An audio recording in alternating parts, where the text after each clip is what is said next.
Things looked so much simpler for France's opposition Socialist Party a few weeks ago. They were up against a weak and unpopular president in Nicolas Sarkozy, and they had left-wing godfather and public favourite Dominique Strauss-Kahn waiting in the wings to take him on. That was then, this is now. Strauss-Kahn is all but out of the running as he fights charges that he tried to rape a hotel maid in New York, while meanwhile the big names in French socialism are left jockeying for position with a general election less than a year away. One of the earliest candidates to throw his hat in the ring for the party nomination was François Hollande, who some polls say is now the most popular choice with the public.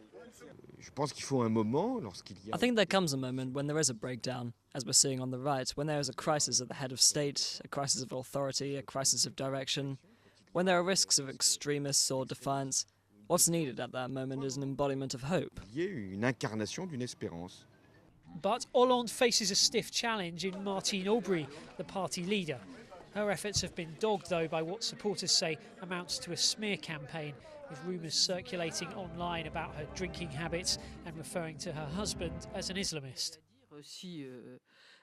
If this false information continues to circulate, I'll trust in the justice system and lodge a complaint. It's something between the justice system and me, but I've already had a lawyer write to all the websites involved.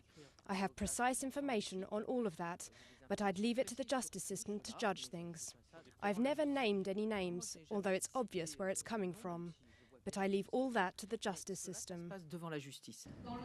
Some say it's a worrying sign that the 2012 presidential race could descend into murky tactics.